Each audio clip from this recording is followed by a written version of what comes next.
Plan brought to you by Tennessee Donor Services. One organ donor can save up to 8 lives. Register at donatelifetn.org. This Saturday, August 1st at 7 p.m., we're knocking on heaven's door as Bob Dylan and Lucinda Williams are performing at the Ascend Amphitheater. For tickets and more information, go to thegamenashville.com.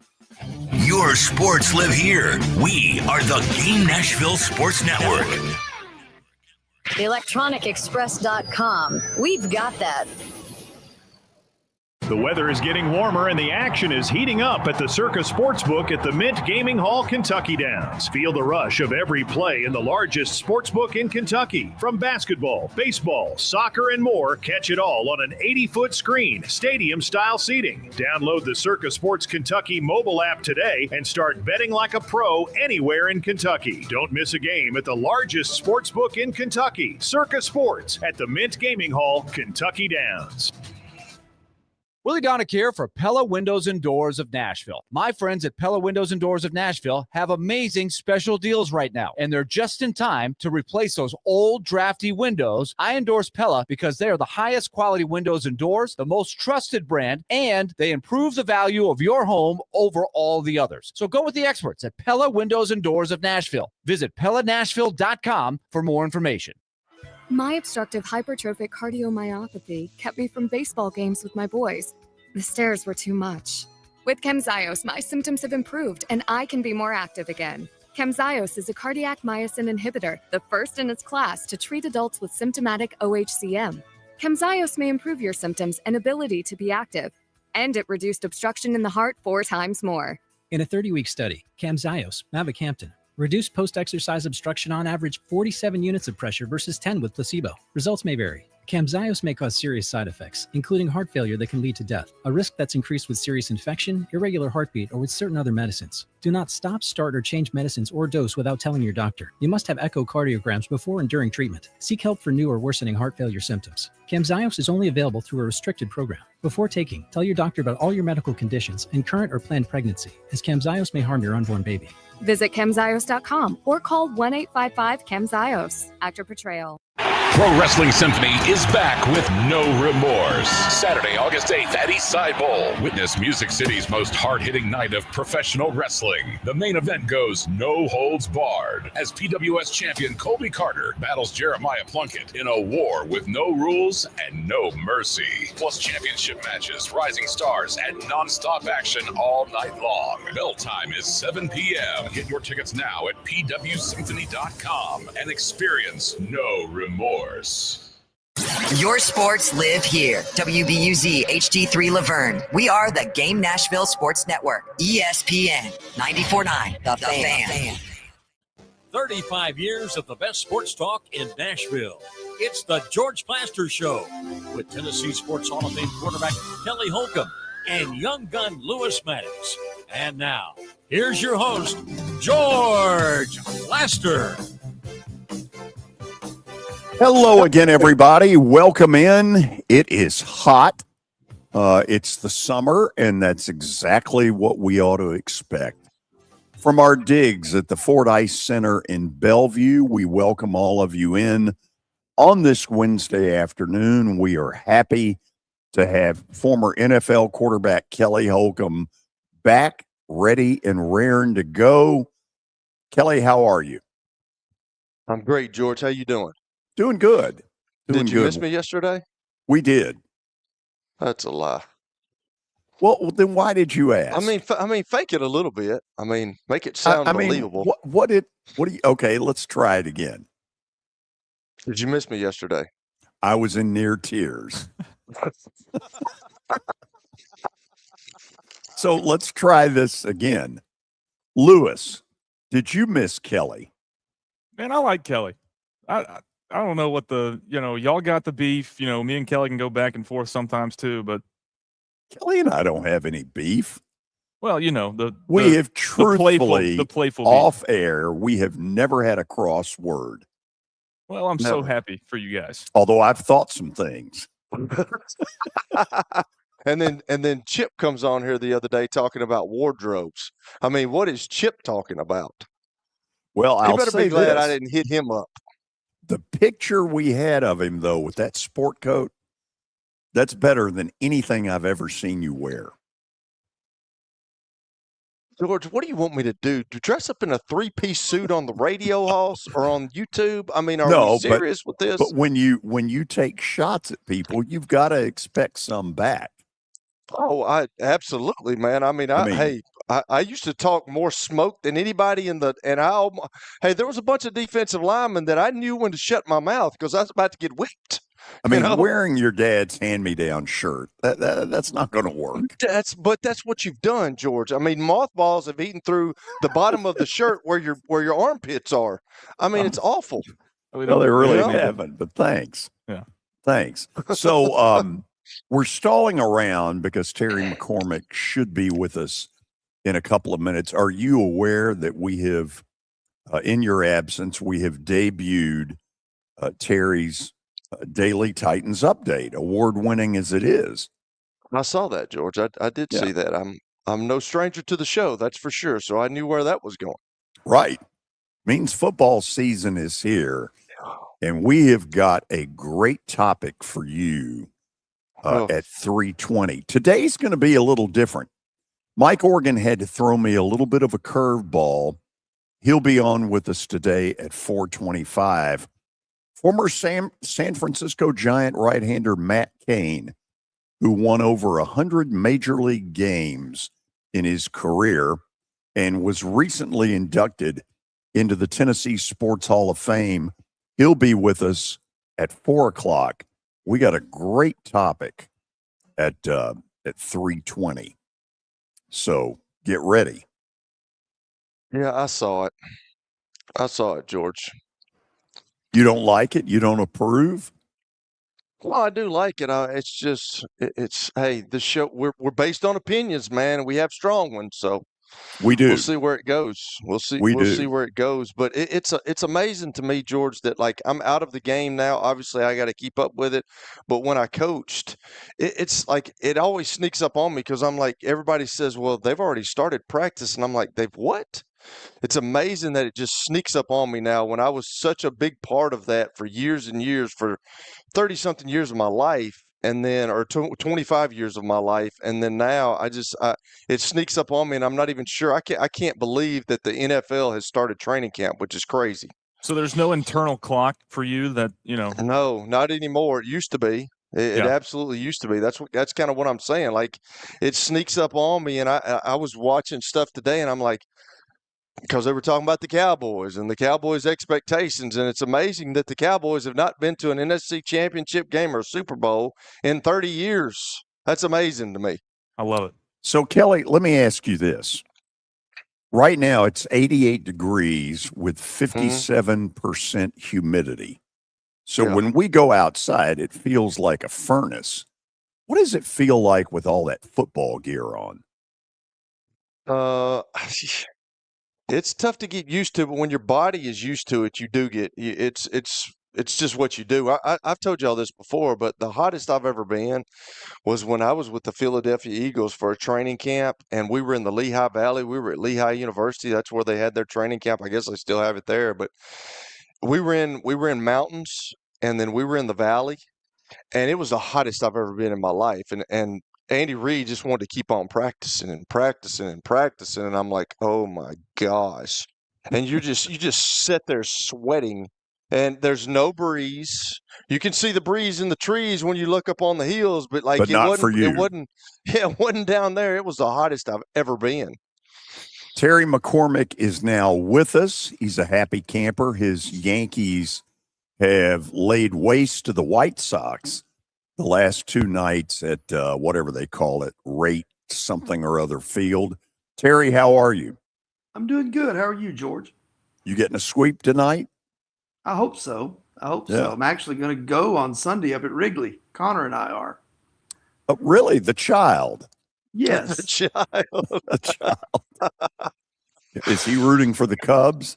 No, absolutely not. Why would he do that? Because they got a better shot.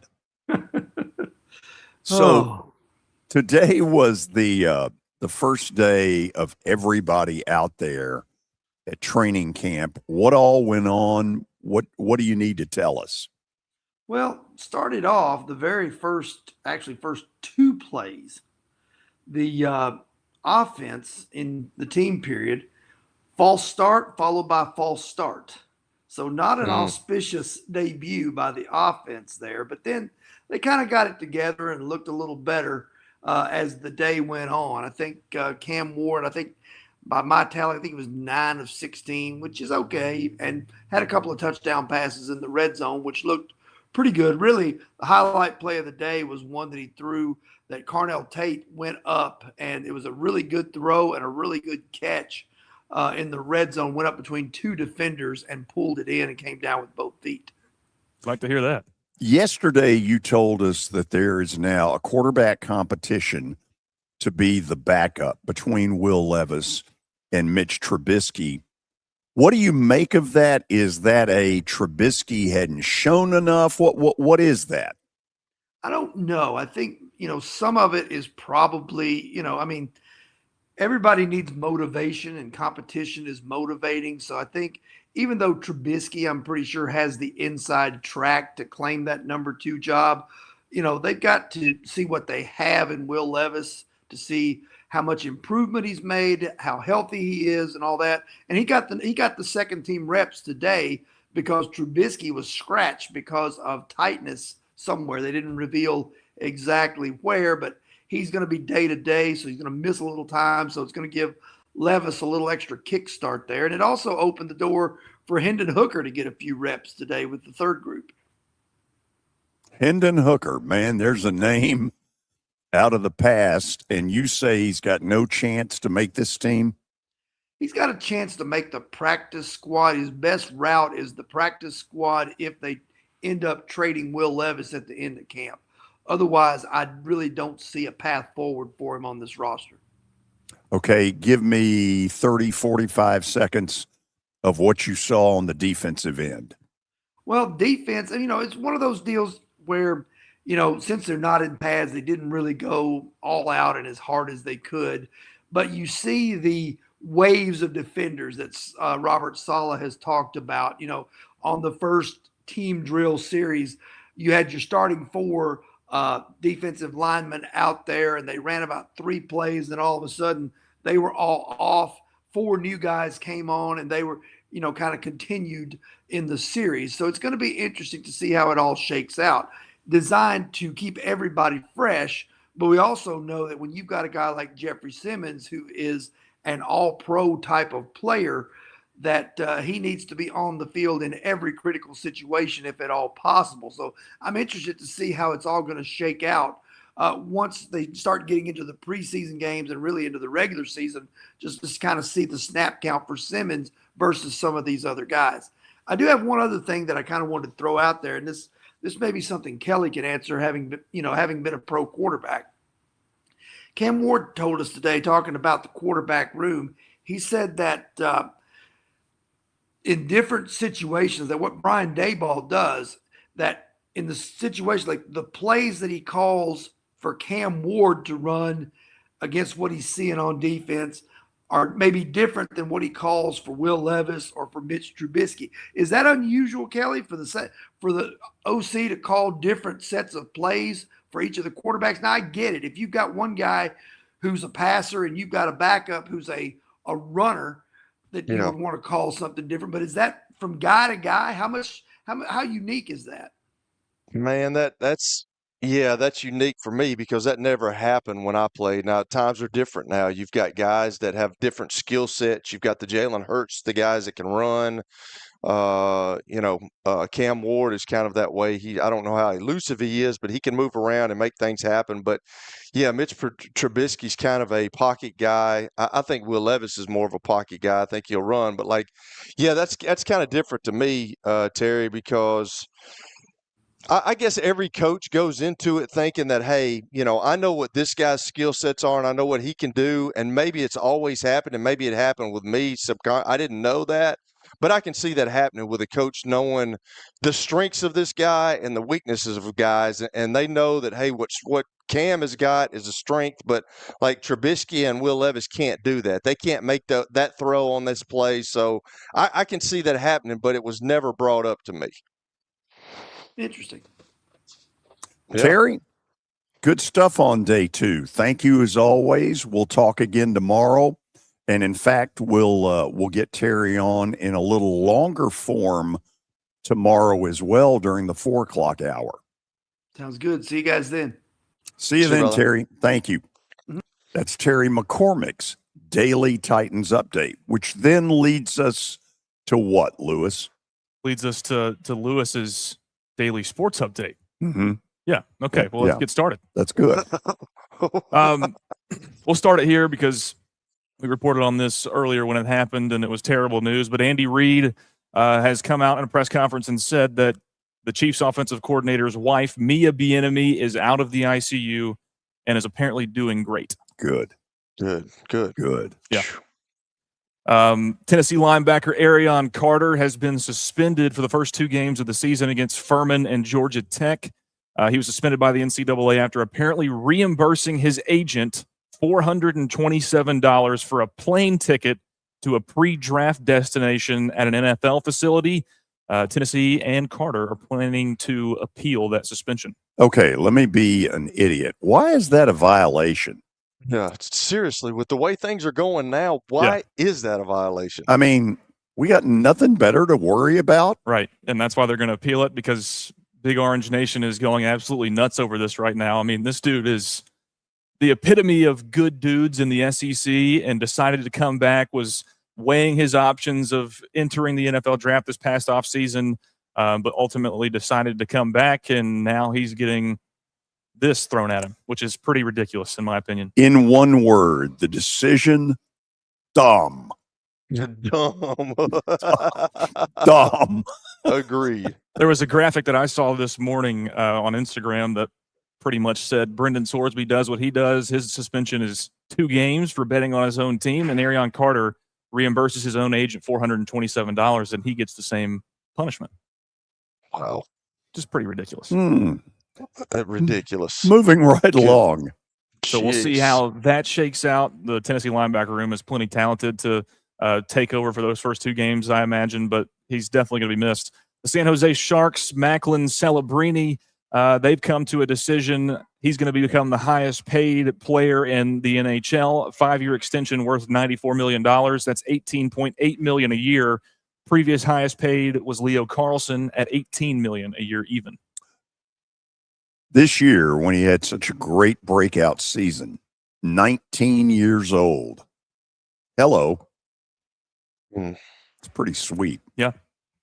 Another contract extension, the Browns' Denzel Ward is going to become the highest paid defensive back in NFL history. He just signed a 2-year extension worth $62.6 million a year. That's $31.1 a year. Trent McDuffie was the previous highest paid defensive back at $31 even a year. It's only going up, fellas. It's good to be Denzel. Yeah. Yeah. Market keeps resetting. I guess so. Former UFC fighter Anthony Smith, now UFC analyst on TV, he was arrested on 3 felony charges. Let's see here. The 38-year-old retired fighter, now UFC TV analyst, he was booked on charges of domestic violence causing serious bodily injury, terroristic threats, and false imprisonment. As of this morning, he's still being held on a bond of $500,000. Not much to say. Yeah, not good. Not good. The Falcons have signed Cooper Rush to their roster because Tua Tagovailoa is not practicing because of a back injury. The rush is on. George has been waiting to say that all day, Lewis. And from all indications, it's going to be big. Yeah, right. Anyways, 2 more players in the NFL are also not practicing in training camp to start out, but this is because of contract disputes and their 2 star running backs, Jahmyr Gibbs and Bijan Robinson. Something tells me that both will end up getting done. But, you know, if you miss out on a few of the 89-degree, 65% humidity, so what? Kelly, how often does that go on in that profession? It happens, man. I don't even know, George. I couldn't even tell you, but it happens. It happens. Happen. You thought about it. Absolutely, I thought about it. Like when I got older, I thought about it. Like I did not want to. I got to the point where training camp is awful. Nowadays, it's not. Right. It's a country club. But when I can remember my first training camp. I told y'all this. I went to Anderson University in Anderson, Indiana, and we stayed 5 weeks. And I thought I wanted to slit my wrist when we were about 3.5 weeks in.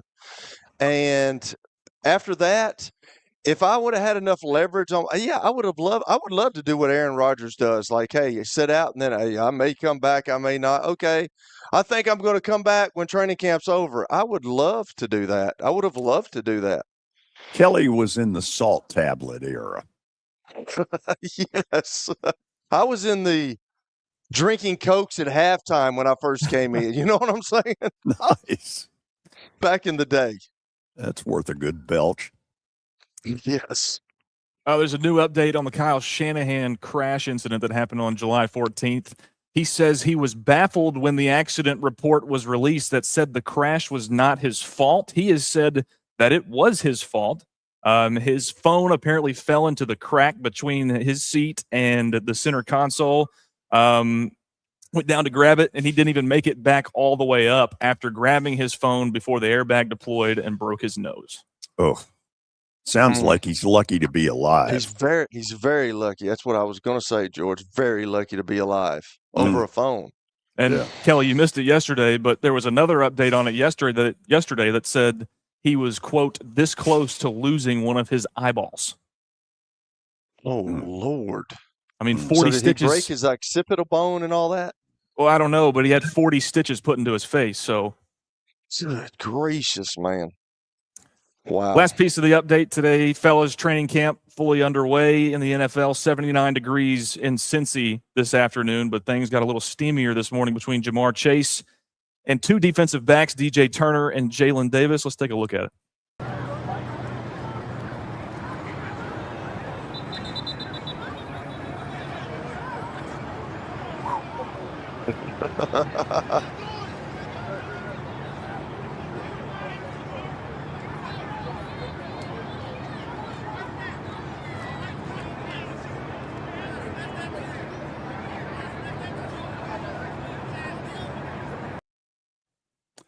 We have obtained here on the Plaster Show some of the transcript of what was said in there, and there was a lot of yo mama. And that right there, when I see that, first of all, I'm just watching. I'm back here and say, hey, fellas, go at it. But that's just energy that they lost right there. Good luck with that. Keep doing it if you want. So the Bengals practice facility, if it's where it normally is, is right next to their stadium, which is right next to the Cincinnati Reds stadium. So you get a look at all three of them on the way into town. There's a piece of info that you don't get on every show. Thanks, George. Set up just like Virginia Tech information. with their practice field right outside the stadium. Yeah. So we done? Yeah. I got to be honest. It was a weak update. Seriously? It didn't have a lot. I've told you, George, I like him, man, because he's got a good presentation about him. Like, if there's nothing there, he still presents it in a very professional manner. Well, and there wasn't a whole lot there, so. And he has not tried to go down the America's favorite update. Yeah. Well, I know where you were leading to. I was wondering if you were going to see if he named his update like Parker. That did not go well for graciously Parker. Did I mean, America's favorite update. But you know what? At least he stepped out on the the plank. Right. You know? He got his feet chopped out. That's right. Okay. After the break, an emerging situation in the National Football League that you don't see happen very often. We'll explain it next on the George Plaster Show. When I got my first car, my dad told me, keep the gas tank full and my number on speed dial. Now parents are telling their kids, save 615-242-9000 just in case. I'm Blair Durham, If you or someone you love is in a wreck, call us. We're here to get you the money you deserve. About the folks at Strike and Spare. Fun people have. They enjoy the bowling. They enjoy the camaraderie, and you will too. Come by any of their locations and get ready to have some fun. At Wilson Bank and Trust, we believe you shouldn't have to choose between personal service and digital solutions. As your local independent bank, we're proud to offer the relationships and trusted service you expect, along with the tools and technology that keep you moving forward. So whether you're growing a business, buying a home, or planning for the future, we're here to help. Because this isn't just where we work, it's where we live too. Wilson Bank and Trust, here to get you there. Member FDIC. Are you looking for expert medical care in Nashville without leaving your home? Medical House Calls brings concierge-level health care directly to your door. Whether you need urgent attention, ongoing primary care, revitalizing IV therapy, or medically guided weight loss, our experienced providers are just a phone call away at 615-838-2375 or go online, medicalhousecalls.com. If you are struggling with back pain, neck pain, or stubborn nerve pain that hasn't responded to the usual medications or injections, listen closely. At the Dr. Gill Center, we help patients discover why they hurt and how to find relief without surgery. We are Middle Tennessee's leaders in back pain treatment and non-surgical spinal decompression, a gentle advanced technology designed to reduce pressure on the spine, restore space between discs, and help the body heal naturally. Our patients aren't just looking for another temporary fix. They want expertise. They want options they haven't been offered. They want a team that actually listens. And that's exactly what you'll find at the Dr. Gill Center. If you've been told there's nothing else to try or surgery is next, it's time for a different approach. Call 615-882-4838 or visit callmepainfree.com to schedule a comprehensive evaluation and see if non-surgical spinal decompression is right for you. Make 2026 the year you get out of pain. Call 615-882-4838 today. Learning is tough enough, but big tech engineered distractions that make it even harder for kids to focus. Marsha Blackburn, she took on big tech to protect kids from dangerous content. Now, she's fighting to take back our classrooms. My plan? Bell to bell. No sale. No excuses. No exceptions. Marsha Blackburn. No more posting. No scrolling. Here in Tennessee schools, we're going to learn. It's the George Plaster Show. Your sports live here on 94.9 The Fan.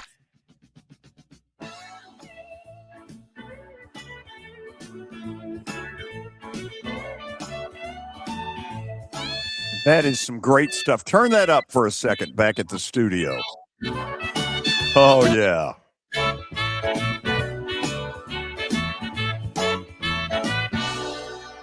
Kelly, you left me here on the way to paradise. George, what was the song? I couldn't hear it. Sanford Townsend Band, Smoke from a Distant Fire. Yeah. It's a shame that I can't hear that. I can't hear Jeff when he calls in. I don't know what the deal is, you know? I don't know. What can I tell you?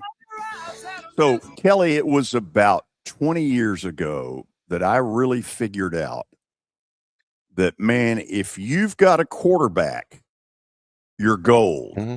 And if you don't, you're screwed. And I'll tell you where I learned it. It was the 2 years I was doing Georgia Tech games.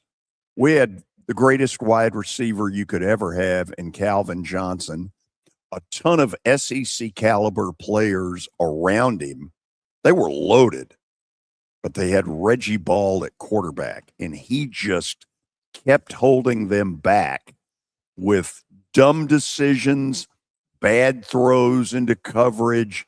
And it really hit me then, you got to have a quarterback, you know, more so maybe than at any point since I had been alive did I feel that strongly about it.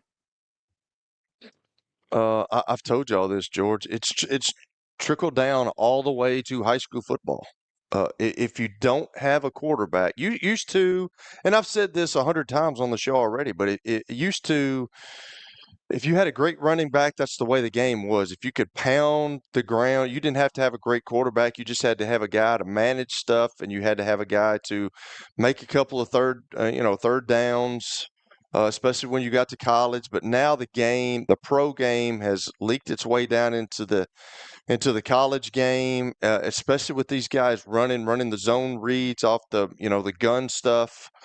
If you don't have a guy behind center that you can rely on or is capable and can throw the ball, you have to be able to throw the ball now. That back in the day, that was kind of an afterthought. If you could throw it good enough, you could get by with a guy, but now you cannot. So you're absolutely right, George. In pro football, it's kind of always been like that, but now it's in college and even in high school. You see these high schools, you see very few now that don't have a quarterback that can run the ball and throw the ball too. So it's gotten so much more sophisticated since I was in high school. I was lucky that I played when I did because I was one of the only guys in the mid-state that was throwing it around. Coach Thompson, we threw the ball. We didn't throw the ball crazy numbers, but we had a balanced attack. We ran the ball most of the time, but like there were games when there were times that we had to win the game through the passing game. You just didn't see that back then. But now it's every game, every time guys hit the field, that's what happens. And you have to have one or you're behind the 8 ball. So NFL teams, for the most part, are smart enough. If they've got one that can spin it, they're not going to let him get on the market, which is making what's going on in Tampa a little bit head-scratching. Baker Mayfield, within the last 36 hours, has announced that he is through negotiating, not going to listen to any more Tampa Bay stuff through the season, and he'll let it play out, and he's a free agent at the end of the year. Unrestricted. Now, Tampa could tag him. They could do any number of things that would really cost them. But the point is, when's the last time a really, really good quarterback got on the free agent market? And Kelly, I'm thinking Kirk Cousins when he left Washington and ended up in Minnesota. Yeah, that's right, George. Obviously, they can't come to an agreement on what Baker thinks he wants and what the Tampa Bay Bucks are willing to give. I did some homework a little bit, which is unusual. Really? Show prep. But I'm looking at these salaries, George, and it's amazing and I've been gone almost 20 years from the NFL game. And, Patrick Mahomes obviously is the highest paid, but like $448 million. But these guys are getting $60 million a year. Dak Prescott's getting $60 million. Patrick Mahomes getting $64 million, and then the rest are down to $55 million. Oh, and then I don't know how they make it work. I don't either, man. But like Jordan Love, like I think that's where you have to. If you're Baker Mayfield, I think that's where you're kind of upset a little bit because they gave Jordan Love, and I think they did that a little bit early. Like he's making $55 million a year, and I think that's where Baker thinks and thinks that he deserves the money. I'm sure Tampa's probably at $45-46 million a year, and he's trying to get maybe 51 or 52. I think that's kind of what it is. He's definitely not going to have to go to the food line, which I think people, look at that and they talk about stuff like that. But then it comes to, they always used to talk about, I remember my agent talking about slotting after the draft. And that's kind of where this stuff ends. Where is your value? And you look at all these guys and, Trevor Lawrence is, like 7th. Matthew Stafford's up there. Jared Goff is up there. I understand that. Brock Purdy's up there. Justin Herbert, I like him. He hadn't won much. Lamar Jackson. Jalen Hurts has won a Super Bowl. But, where is Baker in regards to Jalen Hurts? Where is Baker in regards to Jordan Love? I think those are the people that you have to look at if you're Baker Mayfield. And I think, hey, if I'm him, I'm thinking that's kind of where I'm slotted at. And I see where his gripe is, like 51 million a year. I can understand that. But I will say this. When Baker was in college, he left Texas Tech because he wanted to play at Oklahoma, and he had no guarantees there. He went in as a student and walked on at the University of Oklahoma and then became a Heisman Trophy winner there. So he has the uncanny knack of betting on himself and coming out on top. I think that's what he's doing now, too.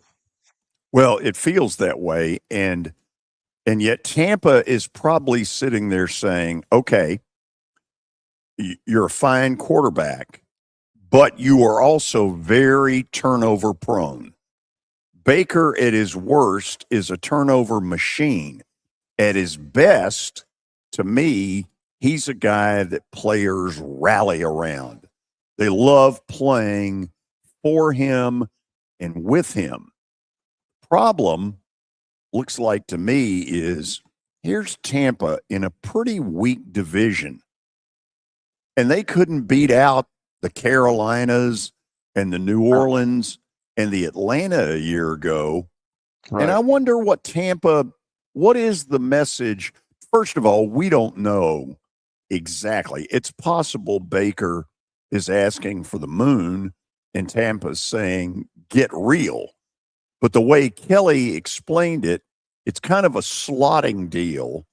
And so you've got a pretty good idea where this stuff's going to fall in the quarterback world.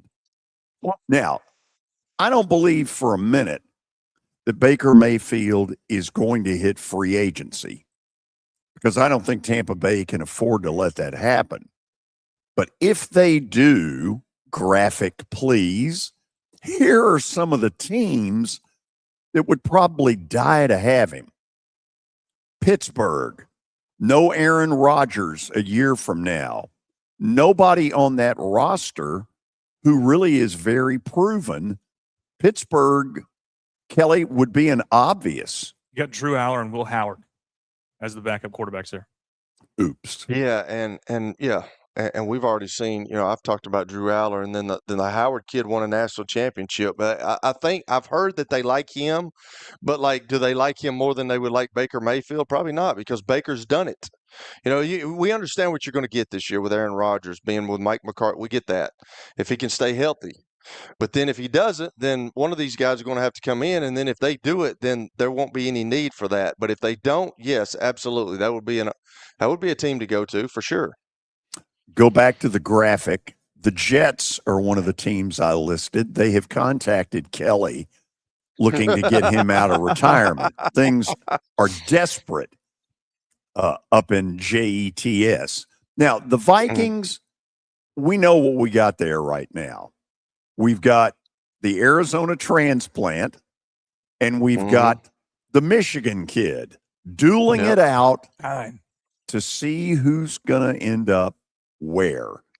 And I wonder if deep down Minnesota ends up saying, he comes open, Baker's better than either one we've got. 100%. Yeah, I think he's better than both of them.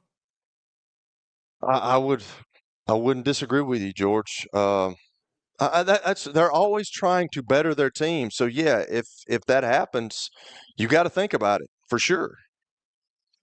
In New Orleans, you've had about 2/3 of a year where Slough looked better, the kid out of Louisville. Chuck? Yeah, what am I saying? Not Slough. Thank you. Than anybody thought. But is that going to hold? Don't know. Yeah. If it doesn't, they definitely would be in the market. Arizona, let's just say it the way it is. They're in the market. Jacoby Brissett. Don't be hating on Jacoby, George. Why are you hating on Jacoby? I'm not, but you don't think that they don't think Baker's a better option? Oh, no question. But I'm just saying, Jacoby, hey, he's been around. He's won games. He can maybe be a stopgap, but yeah, you're right. Okay. And last but not least is the Falcons. You got Tua and you got the other lefty. And are either one of them good enough? Don't know. Their guy's not proven. Penix is not proven. Yeah. So, I mean, there's no question that Baker, This doesn't take a rocket scientist to put that list together. There are at least 6 out there that he could tell his agent, look, I know what I'm doing. Any of these 6 would die to have me a year from now. It's correct. But George, here's what I'm talking about slotting. I'm going to show you. Like Patrick Mahomes, we know, no. Dak Prescott, I mean, I think Dak's pretty good. I just don't think he can't. He's been unhealthy, and he hadn't been around. You know, he's got some pieces now, and I'm interested to see how this works. You look at Joe Burrow. Joe Burrow's had some injuries, but he's not a Joe Burrow. Josh Allen, absolutely not. Now Jordan Love, that's where you can have the gripe. Right. If you're Baker Mayfield, that's where you got the gripe. You know, you got Jordan Love. Then you got Trevor Lawrence. You might have a gripe with Trevor Lawrence as well. Because he's up there. Matthew Stafford, no, we're not. You're not going to do that. Jared Goff, I like Jared Goff. He's statue, but like it works in Detroit, and they make it work for him. Brock Purdy, I'm a Brock Purdy guy. I've told you all this. I don't like Brock Purdy's won a lot of games now. He's been in the tank with having injuries. You know, last year. Justin Herbert, I think Justin Herbert. If Harbaugh will do something for him. Yeah. I'm interested to see, you know, Tyron called in. I'm with him. He's got to win a playoff game. There's no question about that. But the dude is ultra talented. I don't think that. But you know, then you got Lamar. Lamar's kind of a unicorn. And then Jalen Hurts is another gripe. That's where all this stuff starts. You know, you got Jordan Love making that money. What has he done? He's a young guy. They probably tried to break the bank with him too soon. I don't know. But that's where his gripe is. Trevor Lawrence, that's where his gripe is. Jalen Hurts, that's where his gripe is. Like Jalen Hurts has won a Super Bowl though, so I don't know if you can go down that road, but like that's Baker's gripe with all this stuff, and I can understand what he's doing. I see it. And he is willing to just say, forget it. I'm not going to talk negotiations. I'm going to go out here and I'm going to do the best job I can and let my production on the field show my value to this football team, and then we'll go from there. And then if he has a great year, man, can you, like, if he's an unrestricted free agent, he will break the bank, and then Tampa probably will not let him go. Can I bring up a couple of points here? You said Kirk Cousins was the previous best quarterback that hit free agency that you thought of. That's the last one I can think of. When I think very recently, just a year ago, when Sam Darnold was a free agent. Good point. I think that's right up there with it. But let me also bring up this. And I told you guys y'all should watch Quarterback, and I know, Kelly, you don't want to because you don't want to relive all that stuff. Everybody keeps telling me, you've got to watch Quarterback on Netflix. Dude, Peyton's the executive producer. It's his show. You should watch it. But anyways. Okay. So what? Hold on. What's your reaction to that? So what? I don't care who produces it. Okay. Whatever. Oliver Stone. But you'll know, let me bring up some stats here from Baker. Okay. Through 10 games last season, let's see. 2,300 yards, 17 touchdowns, 3 picks. They started off 6-2. He was the MVP favorite through the first 9 weeks of the season. And if you watch the show, that dude sprained his AC joint, dislocated his shoulder at the same time, messed up his knee. Like, he went through hell the last 7 weeks of the season. He lost his comfort blanket in Mike Evans. Right. And then he ended up the season still great numbers, in my opinion, 3,600, almost 3,700 yards, 26 touchdowns, 11 picks. That's when he started to become a turnover machine, and he was good for a couple of games. But the thing is, that dude was the best quarterback in the league through 9 weeks of the season, and I think that's his arguing point, and I think Tampa's arguing point is the last 6 games. But at his best, I think he's got an argument to be a top 5 quarterback, paid-wise and play-wise, in the league. Okay. Let me try a couple of points here. Can we all admit the quarterback salary thing has gotten totally out of control? It's absurd. I think it's worth it. Yeah, but that's who people come to watch now, George. That's what runs the league. That's why they've got all these guys in the back. It's like the quarterbacks have a red shirt on. It's not like when I played or when I saw Peyton's dad at his Hall of Fame deal, Archie, where he said, hey, we used to get killed. You know, he said he just had a hip replacement. He's like, we used to get killed. We didn't have all this. But, like, They, in the NFL, the referees, I'm sure they've set them guys down and said, this is our league. We have to protect them the best way we can. I don't like some of the stuff, but it's just like Al Davis used to say, you got to hit the quarterback and you got to hit him hard. Well, they don't. That's out, man. You ain't doing that no more. Got to lay him down with a pillow and that was and a in blanket. the first 5 to 10 plays of the game. The quarterback must go down. The quarterback. And he must go down hard. He must go down hard. Just win, baby. So what happens when a GM says, look, we need you to set your ego aside. We need you to somehow live on $40 million so we can go sign X, Y, and Z that'll make our team better and make your life better. How about that part? I would be totally okay with that. I would be totally okay with that because you're only as good as the people around you. And if you're taking up, I've said this before too, George. I'm sure people are getting tired of hearing me say, be repeat Ricky. But like when you pay a quarterback so much money, it's hard to pay anybody else. You got to be really willing and dealing, and you've got to find guys in the draft or you got to find guys in free agency that didn't make it somewhere else or wasn't very high on lists, and they've got to turn out for you.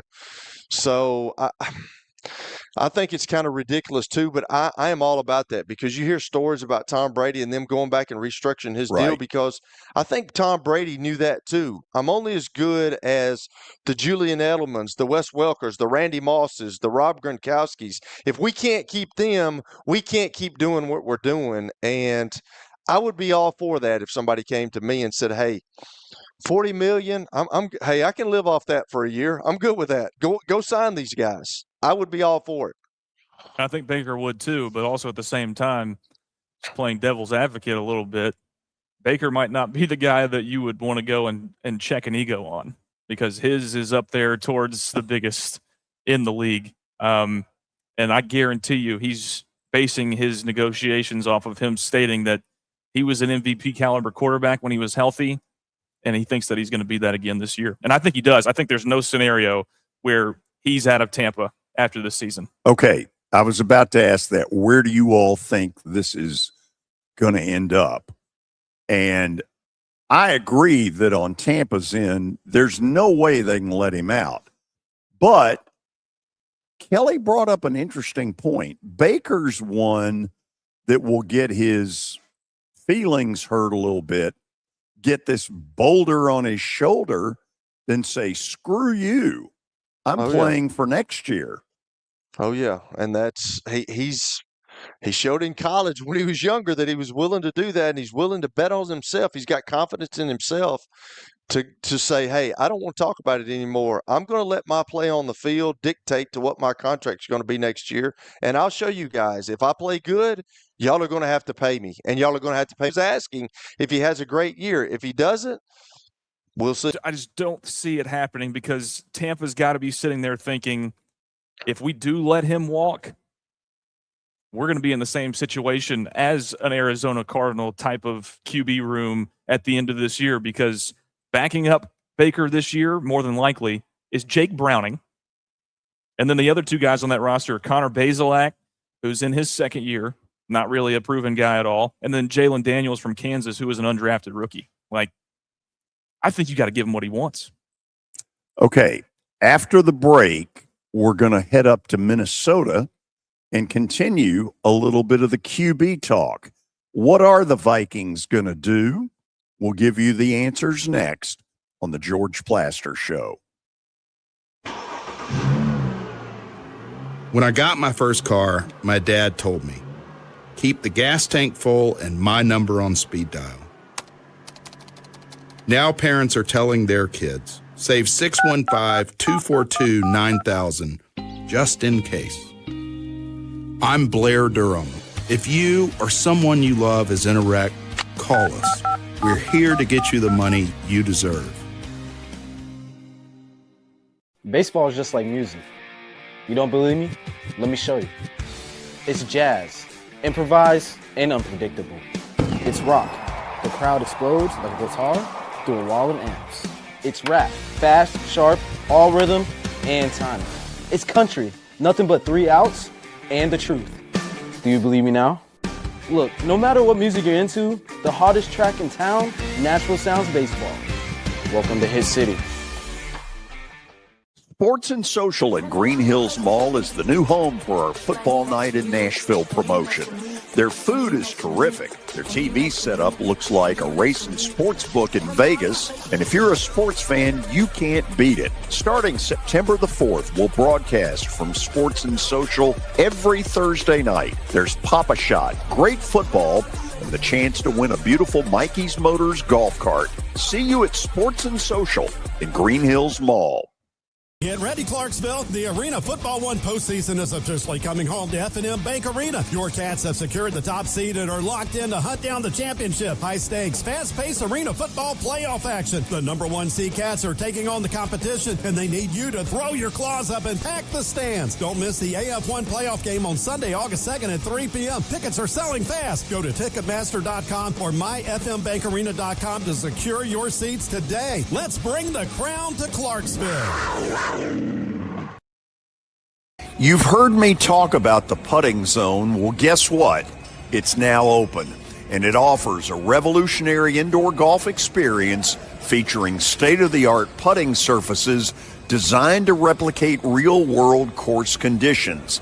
It allows players of all skill levels to practice, compete in tournaments, and connect year-round. Go by and see them at 3040 Sidco Drive and tell them Plaz sent you. Sidco Drive and tell them Plaz sent you. Johnny Garrett's not some out-of-touch D.C. politician. Johnny Garrett's a Tennessean, a Christian conservative, and a proud father of three who's sick of the far left ruining our country with their radical policies. Conservative Johnny Garrett is proudly pro-life, pro-Trump to his core, and will always put America first. In Congress, Garrett will fight to lower taxes, cut government waste, and will always back the blue and support law and order. Garrett's fought for us in Nashville, and that's what he'll do in Congress. No to biological boys playing girl sports. No to communist China buying our farmland.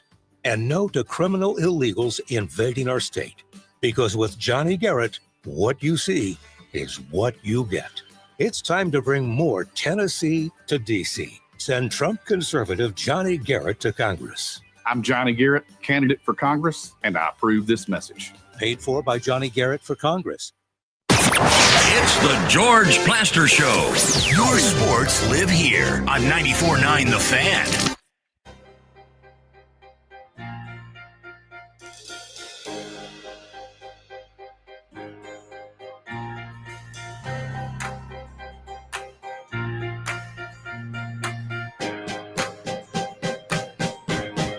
So, with all of these training camps beginning, you've got 4 or 5 pretty interesting quarterback battles, maybe none more so than what's going on in Minnesota, where you've got Kyler Murray, who appeared to wear out his welcome in Arizona, and J.J. McCarthy, who won a national title at the University of Michigan under Jim Harbaugh. So let me ask you guys this. McCarthy, in 2 years, has been a dud. Have you given up on him? Have I given up on him? George, I'm not trying to be harsh, man. I know he won a national championship at Michigan, but I really, and he played good, I guess. I just never, I don't know why I've never been a huge fan of J.J. McCarthy's. I really hadn't. I think he's a good kid. I really do. I know that he can't stay. He's got to stay on the field. That's for one thing. You've got to, like, they still, as a Minnesota Vikings organization, they still don't know what they have in him because he hasn't made a season yet. So that's one of the deals that you have to be dependable, and you have to. Now, I know sometimes you have bad luck, but like they still don't know what they have, and then they go out and they get Kyler Murray. I don't know if I'm sold on J.J. McCarthy. I've never really been sold on J.J. McCarthy, and I just don't think he's the guy. Lewis? Hey, I'm trying to fix what's going on StreamYard right now. Okay, so we'll keep you out of it then for a couple of minutes. I appreciate it. So, Kelly, to me, when I've watched him, way too inaccurate in a league where If you don't put it where you're supposed to, you're going to get eaten alive. That's absolutely correct, George. That's one thing that I try to explain people, because people are always asking me when I meet them or they find out what I do or whatever. Like in high school, the windows are they're very large. When you get to college, it gets a little bit closer, and then when you get to the pros, it's unbelievable how accurate you have to be, and you have to anticipate throws. You have to anticipate windows. Guys are not in windows, but you have to throw it. You have to throw it off a linebacker's ear. You have to throw it off a DB's back shoulder. It's just people don't understand the accuracy. And those guys, I can remember one of my first times when I went to middle, the speed was different, and that was at a FCS school. But like when you go to the pros and you see how fast guys are and how fast they can close, you have to be on time and you have to be accurate. And that's just one of those things that he struggled with. And he has accuracy comes, everybody thinks, well, accuracy comes from, just innate ability, and it does. But you have to be good with your lower body. You have to be ready to throw, and your feet have to be in balance. You have to be under your body, and you have to be timing wise really good. And I just haven't seen that from him yet. Now, I don't know if, Kyler Murray's one of those guys that he won the Heisman Trophy at Oklahoma too. He's a runaround guy, but he's got some experience and he's played quite a bit more than J.J. McCarthy. I've just never been sold on J.J. McCarthy, and I think he has a lot to work on. And I'm sure he's a hard worker, and we'll see. I mean, they want him to win the job because they picked him in the first round. Right. So they want him to be that guy, but is he? I don't think he is. So give me some real quick stuff.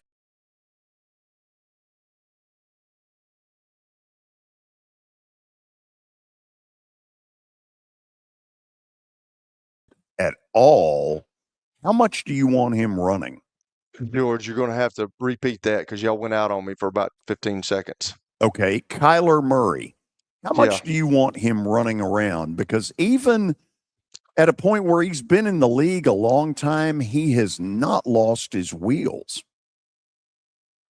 I don't know if you can take that away from him, George, because that's his game. I think you have to, when you get him, you have to understand that he's not the tallest guy in the world, but he's very athletic and he's very fast, and he can make things happen with his feet. He always has. So when you're going after a guy like that, if you're the coaching staff and you're the organization, you have to understand what you're getting with him, and you just have to live with it. That's what he does. And if it's me, I'm from the old school of you have to learn how to play the position, and you have to learn how to play the position from the pocket. Now, sometimes you have to move around and run. You have to move and sway yourself to a different hole behind the line of scrimmage, but I never was that guy. So me looking around, I know you have to change with the game, but I wouldn't want a guy like that. I would want a guy that is opportunistic running, but he runs a lot of times when his first read's open, it seems like he takes off running. Now, I'm friends with the strength coach out there. I had him in Cleveland. He said he's a really hard worker. It'll be interesting to see how he goes from Arizona to Minnesota and if he can do that. But I just think that that's one of those deals where you know what you're getting and you just have to live with what he gives you. Okay, in the 4 o'clock hour, former San Francisco Giant pitcher Matt Cain will lead us off, then Mike Organ later on the George Plaster Show. ESPN Radio lives here. Your sports live here on ESPN 94.9 The Fan. At DePauw University, curiosity has no limits. In the College of Liberal Arts and Sciences, students ask bold questions and connect big ideas that shape tomorrow. Discover how thinking can take you anywhere. Learn more at depaw.edu. This week, make memories at First Horizon Park with the Nashville Sound. Friday brings spectacular Friday night fireworks, and Saturday is Bluey night for the whole family. Big smiles and unforgettable moments are all included with your ticket. Get yours now at NashvilleSounds.com. For over 40 years, Electronic Express has made it easy to find the right TV. With the largest selection from top brands like LG, Samsung, and Sony, we've got what you're looking for. Whether it's movie night with family or the big game with friends, we'll help make every moment unforgettable. And shopping local has perks like free delivery, guaranteed lowest prices, and up to 24 months interest-free financing. Visit us in-store or at electronicexpress.com. I'm Emmitt Smith. Pro football and fatherhood have taught me you need the right equipment for what life throws your way, including an opioid emergency. I've lost teammates and loved ones to opioid poisoning. It's the leading cause of accidental death in the U.S. But now I have the power to save a life, and so do you. Lay, spray, stay. 3 words to help save someone in need. Lay the person on their back.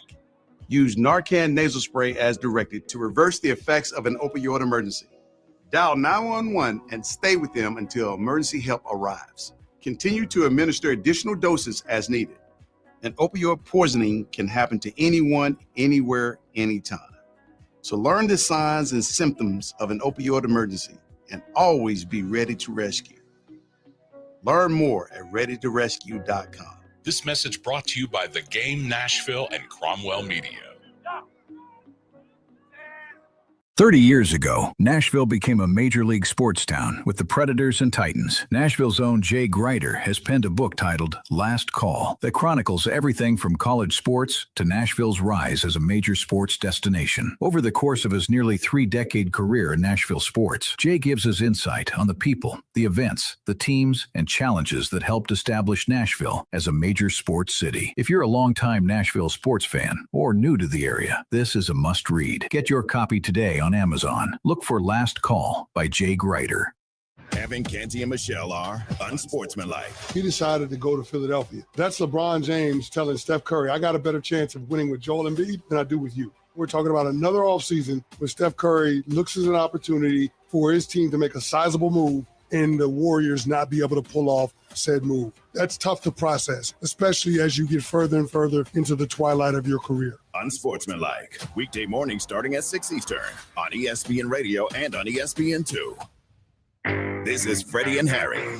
Jay in the Queen City of Cincinnati. The real house coaches of the SEC need to stop it. Y'all ain't won nothing this forever. The playing field's even now. Matter of fact, when y'all gonna come up north after October and play a game? It never happens. Y'all want to run all this mouth. Now y'all want to defect. Go ahead and defect and watch the conference fall apart. It ain't gonna happen. I'm tired of hearing about the SEC. Let's talk about the Big Ten with the champions there. Go Blue, baby. Check out more from Freddie and Harry weekdays at 3 Eastern on ESPN Radio and the ESPN app. Your sports live here. WBUZ HD3 Laverne. All around the world on the Game Nashville app. We are the Game Nashville Sports Network. ESPN 94.9. The Fan. A Cromwell media station. It's the George Plaster Show. Your sports live here on 94.9 The Fan.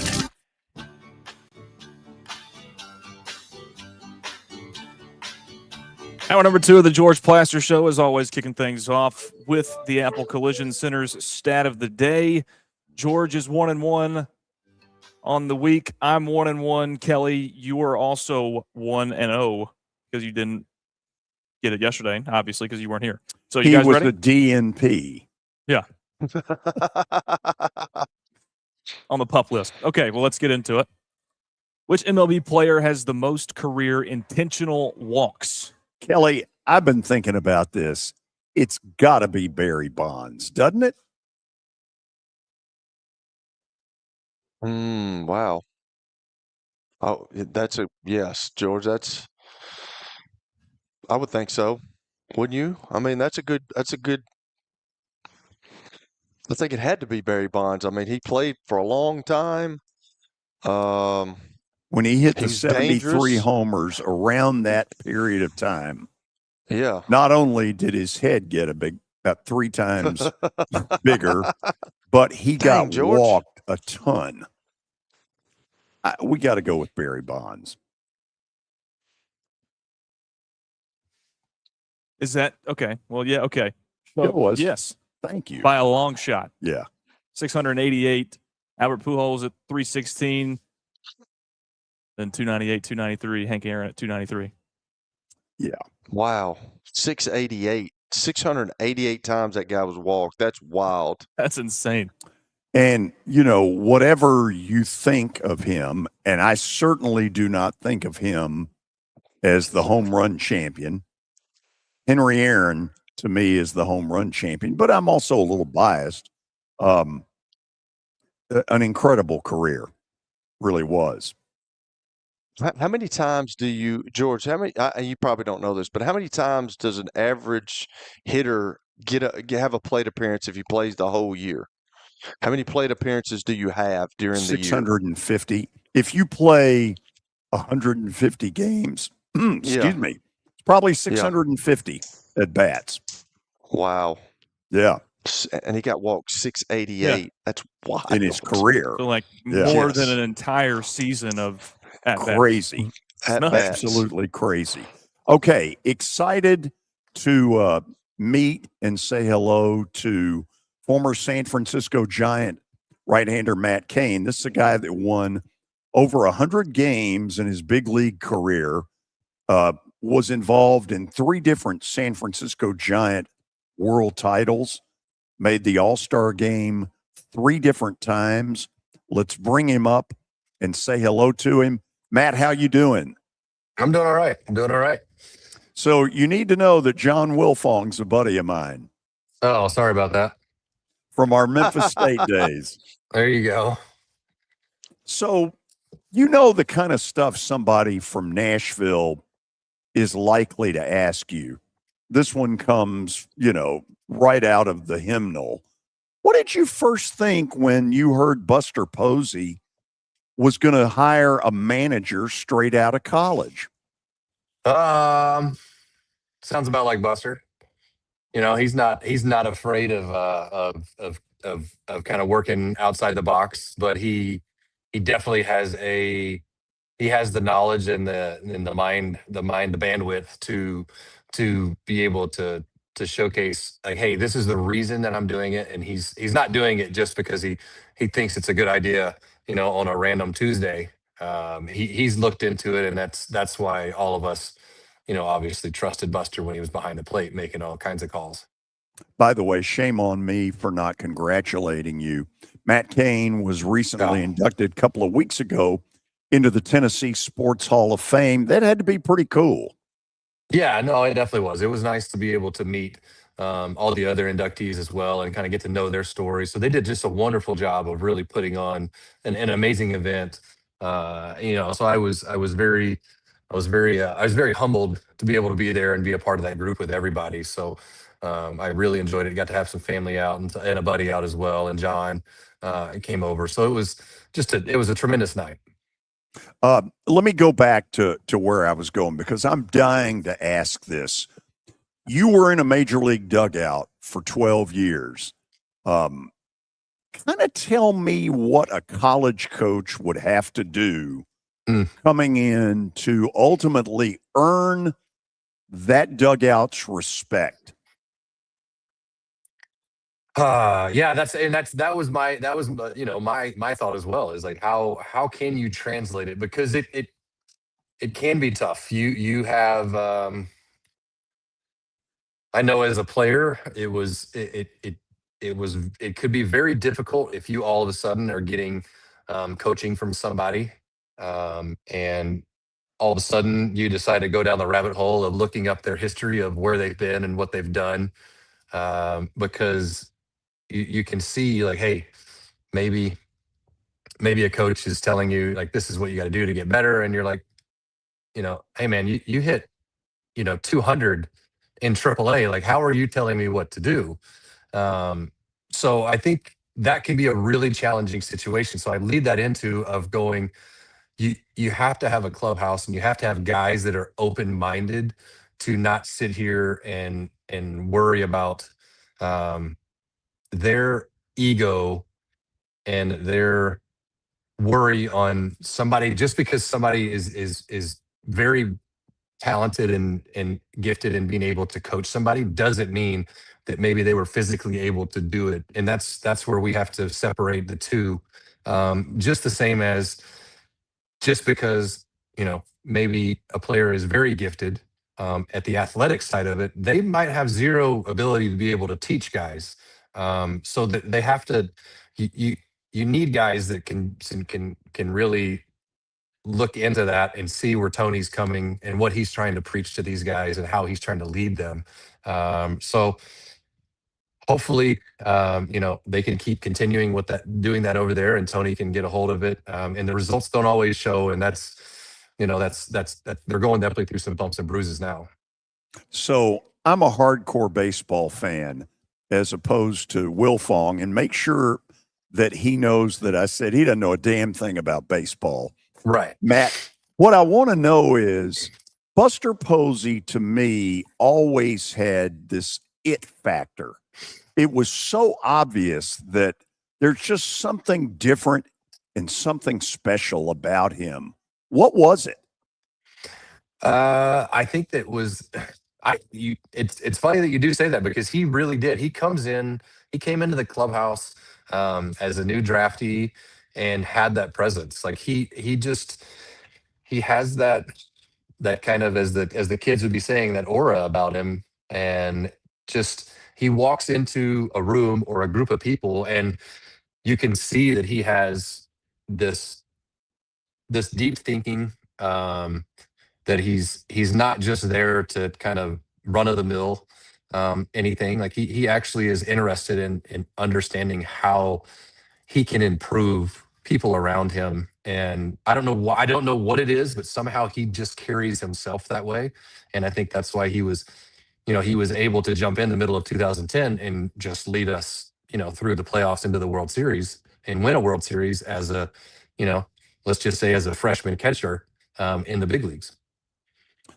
You had a front row seat for one of the most amazing postseasons I've ever seen. Madison Bumgarner, the year you all beat the Royals, which I think was 14. Yep. Tell me what that was like. It was kind of silly, really. I mean, you look back at it, it was comical, because it's and earlier, I guess I would kind of look back into, maybe they're bad examples, but it was the hitting performance that Melky Cabrera looked into, at the first half of 2012. You just see it, and I guess that would be the same thing as you saw Beltran do it in the playoffs so many times. He had that confidence when he had the ball, and the other team, you could see it. When he came in the middle of Kansas City in this Game 7, you'd never believe that 40,000 people could be as quiet as they were, because they were terrified. They knew that what he was capable of, and they knew that he was going to deliver. That was the scary part, is that you're like, oh, okay, he's got this ability, but then you're like, and I know it's going to get taken care of. And that's what Bum did. Like he lived up to everything that you'd ever wanted out of a starting pitcher that entire playoff. Kelly Holcomb is with me, former NFL quarterback. Kelly, say hello to Matt Cain. Matt, how you doing, man? I wish I would have met you, because I'm a Tennessee Sports Hall of Fame guy too, and I was not able to come, so I wish I would have met you. I want to know, because I want to ask about that. I asked somebody the other day, but what have they changed at the Tennessee Sports Hall of Fame? Did you get to make a speech? We got Q&A, so luckily they didn't have us athletes up there just trying to pretend that we wrote something. Yeah, I think they're learning their lesson that, we're not the greatest speakers, but if you ask us an interview question, we might be able to talk about it. That is awesome, man, because I was supposed to stay up there for like 5 minutes, and I was about to get the gong, man. I think I stayed up there for like 12 minutes. I did have somebody come up afterwards and said, I could have listened to you all night, which made me feel better, but I'm sure everybody was pissed off at me for staying up there for so long. Yeah, but admit it to him. It was a relative that said that. That's true. George. That doesn't count. It doesn't count. That doesn't count. I know my 15-year-old is making fun of me for my 35-second speech that was supposed to be two minutes long over at the Memphis Hall of Fame. She's like, seriously? Like, could you have read it any faster? And I'm like, hey, I got the point across, okay? Well, George is the baseball guy, and he always asks these great questions. I'm just an aficionado. I'm not that big of an aficionado of baseball, but I do want to ask you this. Who was the toughest guy that you ever faced? Like, there were teams when I played in football, there were teams that I didn't like playing against the Pittsburgh Steelers, because you had to stay up at nighttime thinking about their defense, or the Baltimore Ravens. Yeah. But there had to be guys that you faced that you were like, I've got to be on point with this guy, or he could do something bad to me. I mean, it seemed like my biggest nemesis was always the Brewers. Um, that entire team, it just seemed like they knew it was coming all the time, and they might have actually, which is never fun when you're just like, I'm pretty sure they know what's coming. Um, but like, I mean, a Pujols, Pujols was a nightmare. Um, Hanley Ramirez gave me fits. So when he got traded over, I was like, seriously, I've got to face him, possibly 6 times when he's with the Dodgers. Um, the yeah, Manny Ramirez was another nightmare. And then like some of the other guys that were really the that would worry me was the little slappy like Juan Pierre, like speedy guys, because I knew that they're on base. Well, then now I've got to worry about the middle guys that I'm already worried about. So once I figured out like, hey, if I can just let's get the speedy guys off the base, and then if the big guy takes me for a double or a homer, well, at least it was just a solo shot, not a 2 or 3 runner. Right. So I saw, and you don't see this much anymore, but you stayed your whole career in San Francisco, man. Mhm. Like, how big of a deal was that? Like, I've never, like, I played for quite a few teams, but you don't see that anymore in today's game, even in football and baseball, that a guy stays at one team. How awesome was that? It was, I mean, that's the way, if, as little ability as we have of writing up our career, that's how I would have written it up when I started is, um, I love that loyalty factor. And I thought that they did a tremendous job of putting a bunch of faith in a high school kid. And I did. I mean, I can't say that, early on in my career when I got up to the big leagues, seeing all the other teams, um, winning and doing that. And when we were not winning, I definitely wanted out. But as we started to see the ball turn and we started to see some of the bigger pieces being put into play, like I didn't want to leave. I had gotten to where I'd gotten so invested in everybody there, that I loved it. And um, I barely regret it, just because you always wonder what sometimes is out there. But as in that's, I wouldn't change it though, because I love the fact that you know, they took that leap of faith to say, hey, we want to keep you here. We want to have what you're giving to the team and the family of the team and the city, around. And it really has become a second home to me out here. Well, I mean, you won. Was it 3 World Series that you won there? I'll say 2.5 because I was hurt the second half of the 2014 season. But yeah, that's Yeah. what you play for. So 3 World Series. First of all, obviously, with you being with one organization, what do you think it's going to take to get them back to where they're like that? I mean, I know they're in there with the Dodgers and the Padres, but the Giants. I remember growing up, I used to see the Giants play.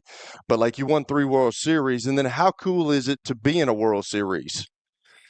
Yeah, I mean, I think the biggest thing for them, I mean, all of it is it's just figuring out like, hey, how can they get those pieces, some core pieces, and even seeing some of those building blocks that can come up through the system. And for what I saw, what worked really, really well with our team, was a starting staff that they groomed all the way through the minor league system, and they knew that they could count on. So if they can somehow find that again and build that around Webb and whoever else they can keep a part of that, and figure out the center of the field, for those guys is what I see, being a huge key to success, at least for sure in that ballpark. I don't know that it's just not an easy place for somebody, to come in and just,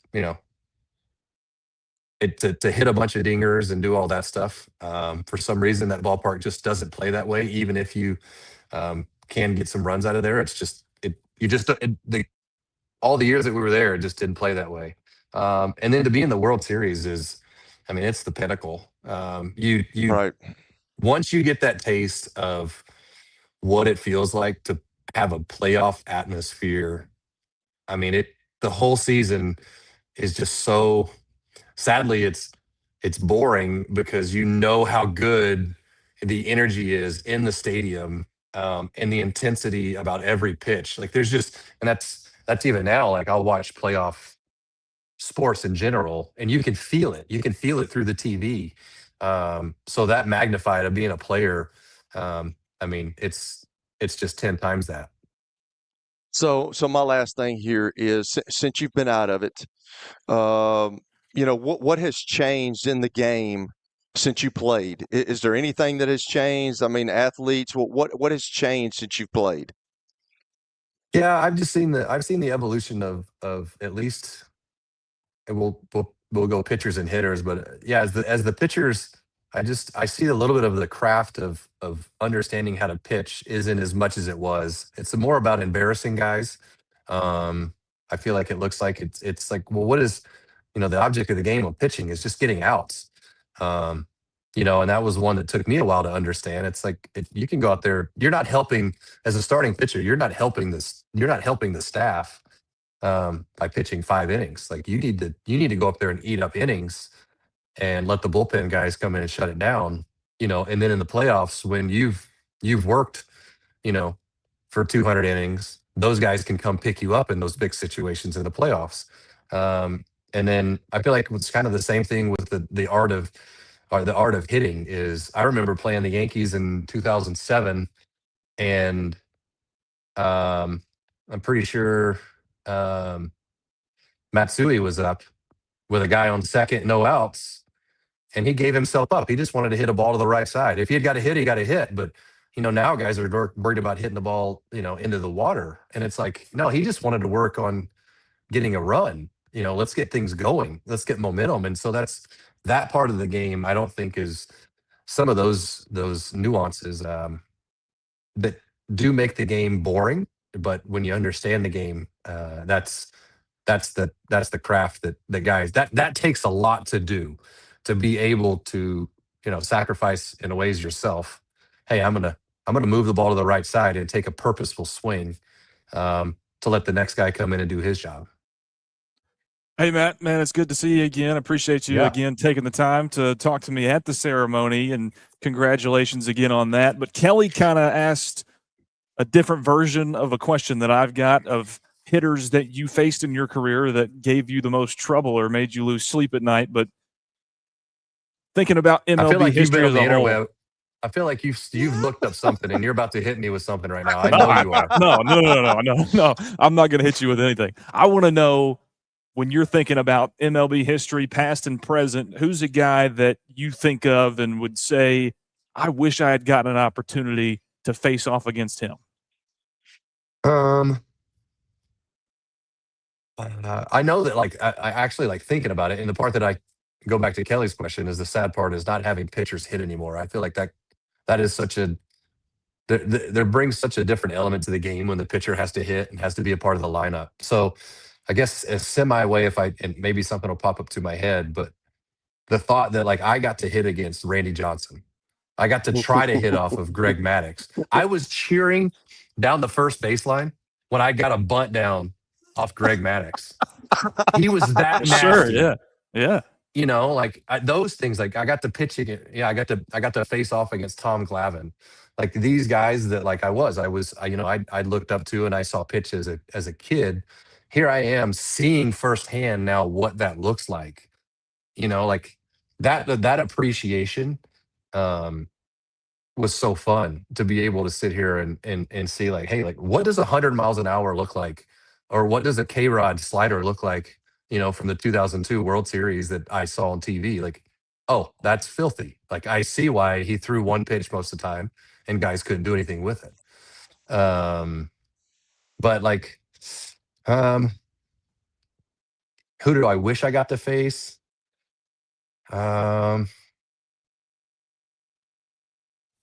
I didn't get to face Mark McGwire. But I did get to face Frank Thomas, which was my childhood. So I wanted to be him. I wanted to hit homers like him. And I got to face him when he was with the A's.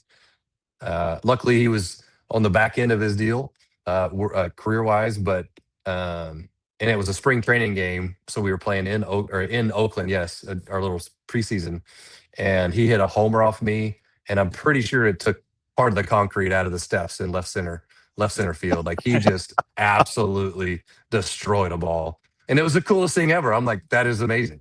Yeah, you can't even really be mad about it. No.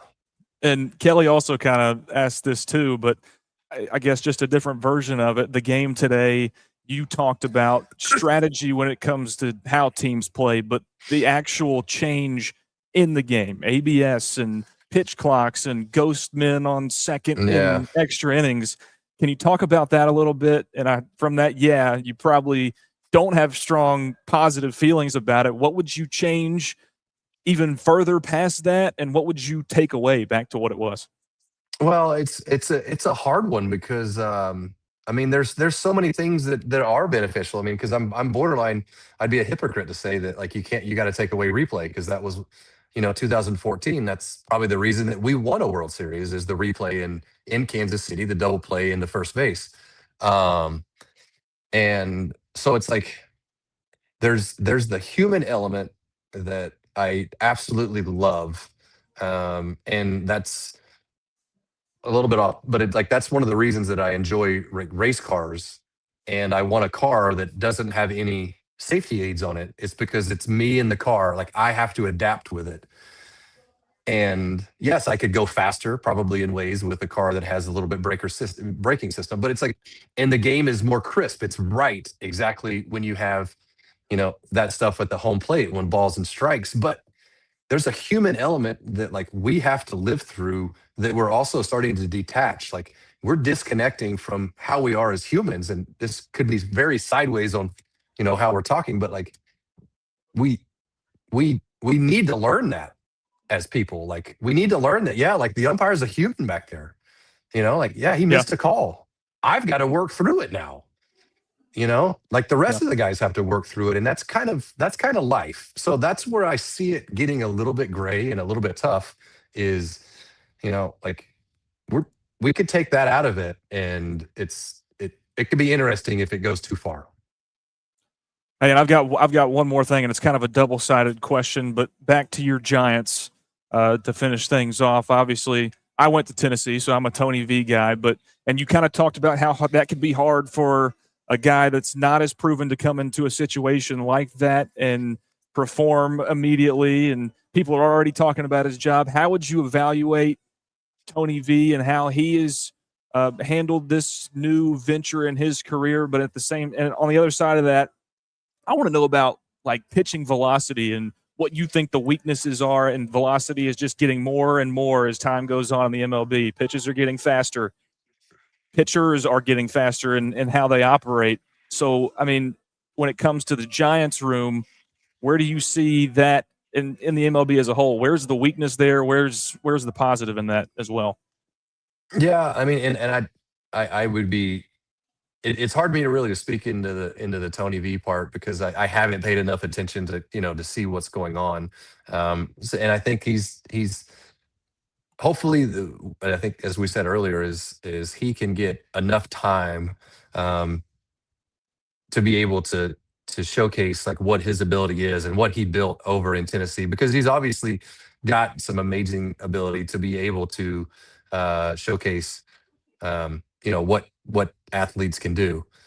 So hopefully he gets that chance to do that. Whether it works out, we don't know, but let's hopefully it runs its course and he gets that opportunity. And then what was with the game you were saying with the just how pitching has become faster over time?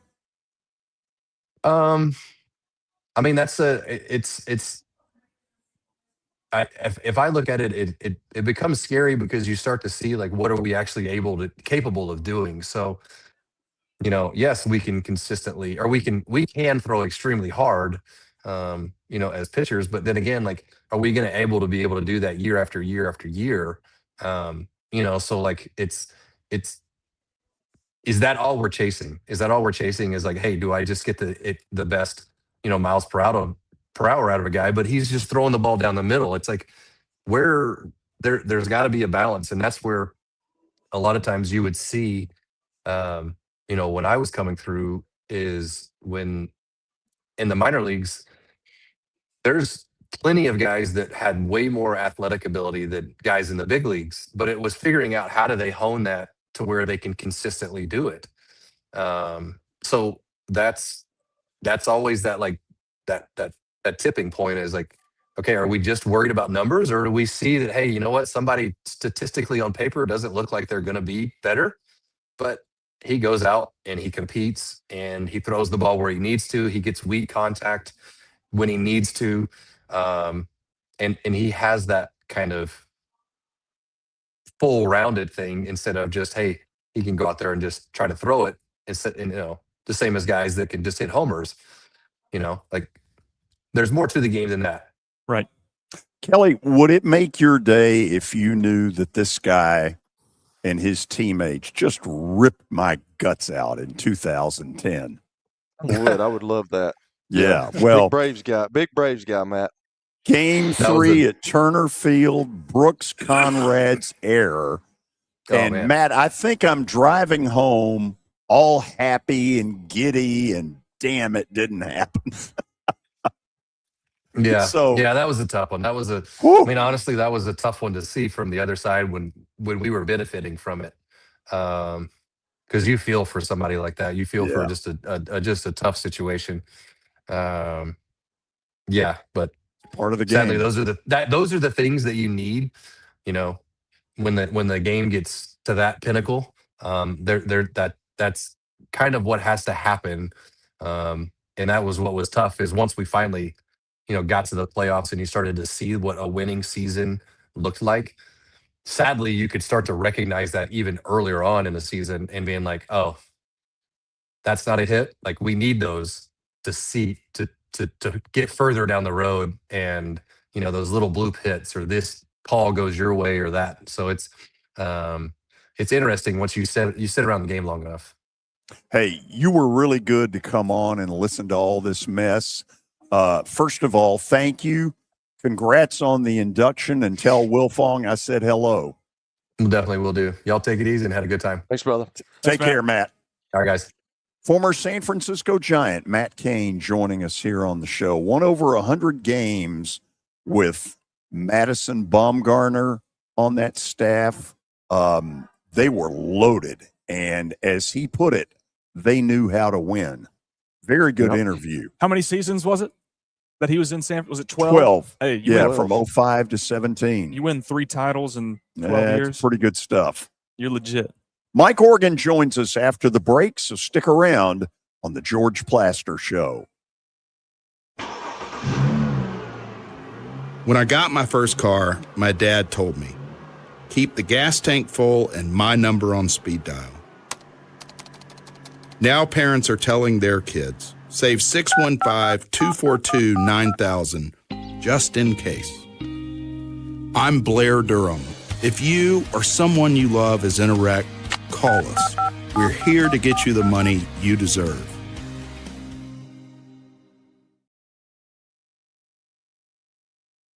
Venture Express has been helping people in this area for more than 40 years. They're headquartered in Murfreesboro with over 30 years of dedicated fleets involving production, manufacturing, and corrugated experiences. They're an asset-based company with over 700 tractors, 4,000 trailers, and 800 drivers. If you need their help, dial them up 615-793-9500 or log on to ventureexpress.com. You've heard me talk about the putting zone. Well, guess what? It's now open, and it offers a revolutionary indoor golf experience featuring state-of-the-art putting surfaces designed to replicate real-world course conditions. It allows players of all skill levels to practice, compete in tournaments, and connect year-round. Go by and see them at 3040 Sidco Drive and tell them Plaz sent you. Are you looking for expert medical care in Nashville without leaving your home? Medical House Calls brings concierge-level health care directly to your door. Whether you need urgent attention, ongoing primary care, revitalizing IV therapy, or medically guided weight loss, our experienced providers are just a phone call away at 615-838-2375 or go online, medicalhousecalls.com. It's easy to say good things about the folks at Strike and Spare Family Fun Centers. Number one, I trust them with something that's near and dear to me, the Plaster and Friends Celebrity Bowling Night. But more importantly, I see the fun people have. They enjoy the bowling, they enjoy the camaraderie, and you will too. Come by any of their locations and get ready to have some fun.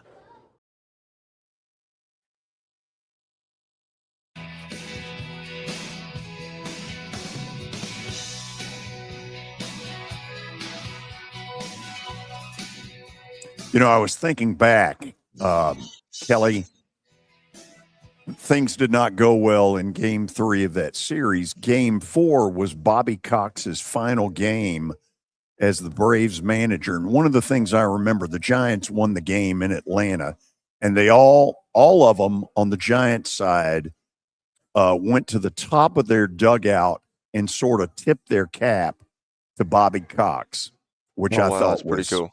Incredibly cool. I am assuming that Mike Organ is ready and raring to go from the Tennessean. Mike, if you are there, thank you for waiting. Go ahead.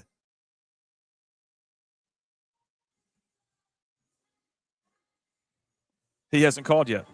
Okay. So they're going to call him. Okay. Well, that's nice. A lot of things to talk about. One of them we're going to get into, Teresa Walker, who has been one of the real pioneers in sports writing on the women's side, has announced her retirement. There is a picture of Teresa. TSU, in what is a total mess, has named an interim athletic director and placed Mickey Allen on the dreaded administrative leave, whatever that means. And so we're going to get into all of that with Mike here in just a second, and just kind of waiting here.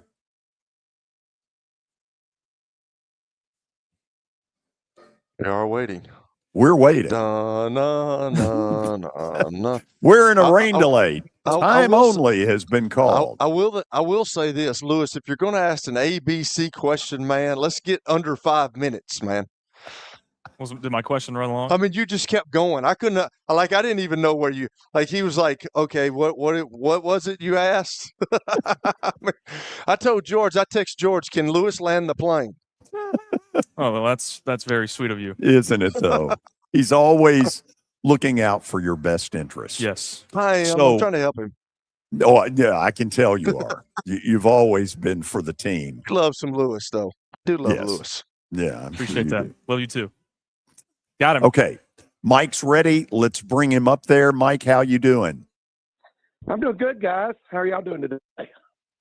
Good. Let's talk about Teresa Walker, because to me, she's one of those pioneers on the sports writing side, on the women's side. He announced her retirement effective near the end of the Titans season. Man, a tip of the cap, job really well done. Yeah, and she and I talked about this. Teresa and my careers have nearly paralleled. I started about 3 or 4 years before Teresa did at the Tennessean, and she started at AP. She started actually at Maryville Times around the same time I started at the Tennessean. Then she showed up in Nashville in '89, and we've done. I mean, she's one of the longest colleagues that I have in the business, and she and I talked about if you can go out on your terms in this climate today in sport casting, right, in the sports reporting business, then you're doing something. And I'm so happy that Teresa, because she deserves it. She's put in a lot of hard work. AP is tough. The time they covered everything of significance, and it's a one-man crew, or one woman. In this case was with for many years. She replaced Skip Latt. I don't know if you remember Skip Latt. Sure do. Yeah, and I thought, boy, this is a lot for her to take on. And well, she took tackled it in a big way. And first female to win Tennessee Sport of the Year, which is awarded by a national entity. And she won that in 2016, and that was the first time for her to win it. And then she won it 4 times after that, and was always a finalist.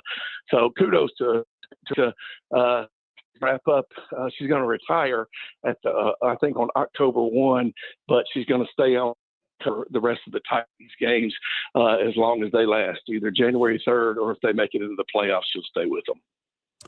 And she started at a time where the culture was, in a lot of cases, the female doesn't belong in the locker room, doesn't deserve to be reporting, doesn't have the knowledge. I mean, she fought through a ton of that kind of garbage.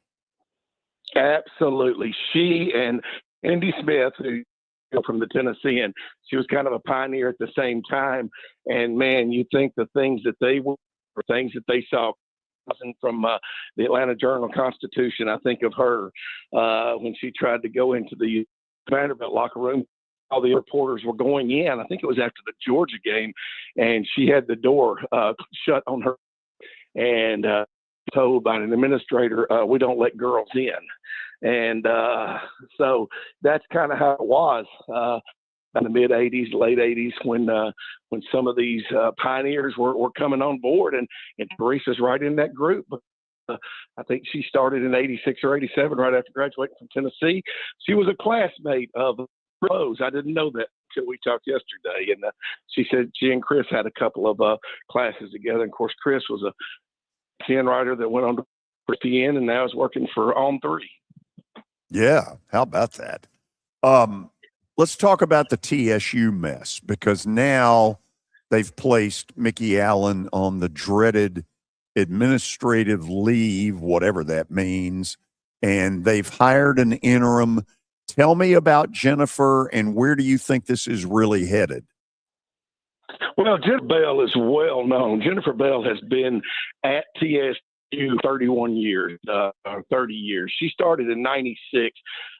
She came on she was a really good basketball player at Fisk. 3-time all-conference player, scored 1,000 career points. And then when Teresa Phillips came over from TSU, she came over, and I guess she had played for Teresa at Fisk and came over, and I think she was Teresa's first assistant coach. And she coached for about 8 years. And then when Teresa went into admission, and about pioneers, Teresa Phillips was a pioneer in that field, a female and athletic director in the 90s, coached a men's basketball game one time, first woman to ever do that, and come on and was her right-hand woman. She was her top. That all that Teresa was the athletic director, and quite frankly, a lot of people were shocked that when Teresa retired, that Jennifer didn't get the job. She was a candidate, but the former president hired Mickey Allen instead. And so that was a little bit of a surprise. So for Jennifer to step into this role was a natural. If Mickey's not retained, then Jennifer will be a candidate for that position. So very good. She's been over every aspect that you can be over in athletics, a point or another, from to well-being to compliance. I think compliance was her most where she spent most of her times, and I don't know how important that is in this day and age with the NCAA, but compliance used to be a big deal. Yeah, it's funny the way you said that. Kelly, we got time for a couple of questions, so do your best. Mr. Organ, did you get anything out of the SEC Media Days when they had it in Tampa this past week? No, because I was so wrapped up with my stuff. And it just, Kelly, I'm going to be honest, this was about the quietest, most passive, I don't know, SEC Media Days that I remember. This is a humongous effect. I remember before I started, which I started in it was huge. And then whenever I would go to it from 85 through about 2005, and Kelly, it would be 200 and 300 reporters in the rooms when the coaches would talk, and you some boring pitches. I mean, Jackie Sherrill talking about the third string tackle, or the other coaches that would. But that, again, you also had Steve Spurrier and him taking Gabs. Tennessee and different things like that. Woody Woodenhofer at Vanderbilt getting up and being crazy. So it's huge, and I just didn't get any feel for it at all this year. I say I didn't pay attention, but I think I didn't pay attention because there wasn't a whole lot of it that I know of. Do you think, just your opinion, and obviously that's all this is, but do you think that this is going to be, with all the transfer portal and all the kids moving, everybody, it seems like everybody wants to go to the SEC or Big Ten, do you think this is going to be a better league than it was last year? Yeah, I think that's where we're headed, Kelly. You know me, I've been on with you guys. I've been talking Super Conference, and it seems like every week that we get closer and closer to that. And I think that what you're talking about with the best being one of those two leagues, another giant step in that direction. So yeah, I do think that that's what you're going to see. Players from teams outside the SEC and the Big Ten are going forward going to want to play for those leagues. So let me ask you this quick one. I know we got to go, but we had Chip on the other day, and the Blue Raider Blitz is making its way. It came to Nashville the other day. What are your thoughts? Derek Mason got up and spoke, and he spoke on the news. I heard him. But what do you think about the Blue Raiders this year? Well, I'm encouraged. I covered remotely because Cecil George, our MTSU beat writer, was on vacation. So I covered Conference USA for MTSU's day last week, and I was really impressed and encouraged by the fact that a good quarterback. I'll be honest. Yep. I know they had a veteran quarterback in Viefello the last years or however long he was there. But I feel a lot more confident about the ability of Gagliano. He was his first recruit. He said, and I don't mean at MTSU. He said I started recruiting him when Derek was at Auburn because he's from down there. He had that region that he was from. I started recruiting him, and then I got the head coaching job at MTSU, and I continued to recruit him. And said he kind of got rushed, not rushed in, but it didn't go quite as planned because he had to go in and play the last 3 games last season ready, and he won 2 out of the 3. So he comes in with some momentum. They off-season building them. That included getting a new offensive coordinator and offensive line coach and everything. And, they brought in 5 linemen from other schools that it looks like will probably start. You mentioned transfer portal, so they're going to protect him. And I think that for the first time in years, Kelly, there's something to look forward to with MTSU football. Hey, Mike, I've just got a couple of quick ones for you, and I'm going to go a little Titans here. But my favorite player outside of a Tennessee Volunteer in the SEC last season to watch was Anthony Hill Jr., the linebacker from Texas that we picked up in the second round. Have you heard anything about him yet? I mean, is he a guy in that room to this point? Well, they didn't do much at that position. They addressed every position, in a big way outside of quarterback. And but they didn't do a lot at linebacker, so he's the one guy that they did. And I think that says a lot for you. Is when you're the only one they bring in, that means they weren't on that position, but you were to pass up. So yeah, I think that he's a guy to keep an eye on. I think this year. So in my last thing, we talked a lot of Vanderbilt football last week when you were on, and you mentioned that your expectation would be for them to win 6 or 7 games, and you'd be really happy for them if they would win 8. And to me, the whole vibe around Vanderbilt football has completely changed after last season. But what makes it go back to what it was before last year, talking about the vibe around Vanderbilt football. I mean, what is the bad marker for them to where people are jumping off of this train? If there, I would say 5 wins. 5 or 4 wins would scare people. Would make last year and the year before look more like a flash in the pan, and would lead for you to put it more on Pavia, the program. So I would say 4 wins. 5 wins, I think, keeps you, hanging in there. You got a new quarterback, a 5-star, but still a new quarterback, and you've replaced a lot of linemen. I think you get, and it is Vanderbilt, so I think you get cut some slack at 5 wins, but 4 wins would scare people to death. Mike, you were good to do this. I'm glad we were able to work it out, even though we had to change the time. Thank you for the visit. We'll do it again next Wednesday. All right, George. Thanks for accommodating me. I appreciate that. Absolutely. You know it. All Mike right. Organ from the Tennessean joining us here on the show. We'll go to the break. We'll wrap things up. And Kelly, we will celebrate a victory last night. Okay. Yeah, it doesn't happen often enough to act like I've been there. This is the George Plaster Show.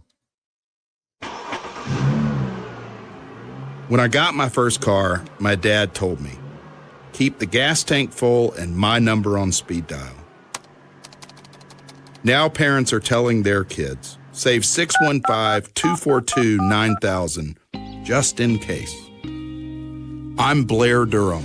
If you or someone you love is in a wreck, call us.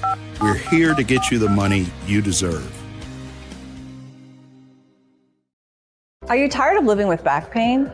What would you do if the pain was gone? At the Dr. Gill Center, we've helped thousands of people over the last 30 years break free from pain and get back to living life. We're committed to your outcomes, and our caring team listens, understands, and offers real solutions to neuropathy, back pain, and joint pain without unnecessary surgery or medication. Choose the clinic that listens. Choose the clinic that cares. Call the Dr. Gill Center today at 615-882-4838. Let's make your pain-free life a reality. Baseball is just like music.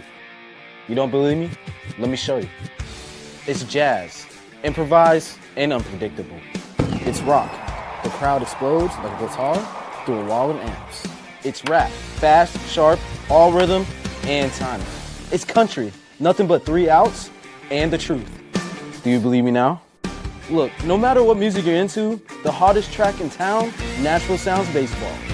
Welcome to Hit City.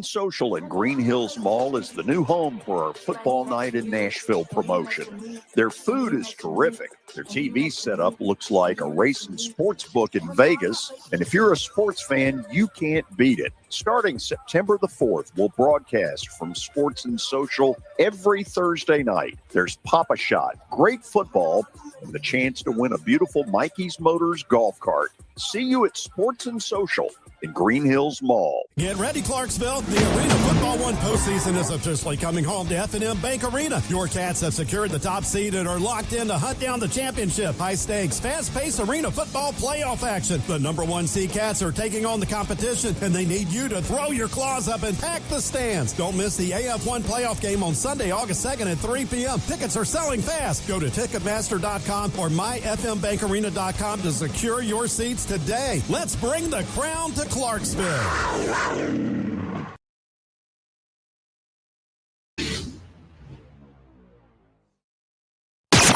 It's the George Plaster Show. Your sports live here on 94.9 The Fan.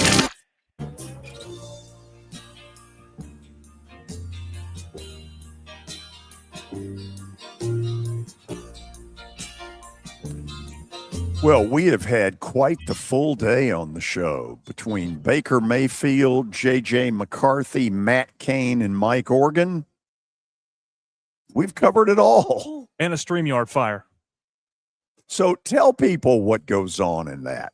I think they'd love to know. Well, so I run the show from behind this computer camera here, and I went to make a graphic during the show that was going to show Kyler Murray and J.J. McCarthy and that battle of who's going to win that spot. And when I did, I came back to the stream and it was completely frozen. So, and you can't really stop it because that puts us off the air. So we figured it out. We got through it. I'm glad you know how to do all that, because if it was up to George and I, we would have called it quits about an hour ago. We'd have given it a Roberto Duran. No mas. That's right. I don't know what's happening. George would be yelling at me, and I'm looking at him. I don't know, dude. Okay, you want to celebrate last night's victory? Not really, but I guess I will. Well, so nobody is for me. No, I'm not for you. No, nobody's for you. You've had a really good year, though. You know, you were 20 games above 500. Now you're 18. But you're not going to go anywhere. I mean, you're going to win this time. Like, can we finish this one and go on to another one? Well, as soon as the year ends, I mean that's the way this works. But, yeah, but you've called Kelly, it off before. You also took a favorite. I called it off one year when it was so embarrassing. It was. But here's what's concerning, Kelly. I mean, yes. Lewis has been here about 3 weeks. Okay. And he now 4 tomorrow. Okay, well, whatever. And now he's openly admitting that he's rooting against me. Well, as he said to me earlier on a text, he's the young gun. So that's what it is, man. He's Lewis the young gun, you know? So put last night's win on the board. Yeah, the favorite New York Yankees for your win. Okay, well, what do you want me to do? I don't know. Be bold and take the Sox and lose like a man. Nice. So it feels like the White Sox are kind of slipping a little bit. The Yankees have taken the first 2 in Chicago, and by White Sox standards, they had 34,000 last night, which for the White Sox is huge. But sounds tight. If I'm the GM of that team, and lucky for them, I'm not, I'm kind of sitting there saying, this is a division we can win, and right now we're starting to fade. I kind of look for the White Sox to do something really bold. I may be dead wrong, but I've watched enough baseball. They're starting to slip. And it seems like they've got a cat by the tail a little bit with how many people are interested in them. City is very excited about them. Yeah. And given where they've been, I mean, 2 years ago, they were, 40 and 122? One of the all-time worst records in Major League history. So we've stalled around long enough here. Let's get to tonight's win, Kelly. No. Bill Bravos, huh? The Atlanta Braves, for one reason and one reason only, Chris Sale. Oh. Listen, the Braves at the moment have a 6-game lead over the Phillies, and it feels like fool's gold.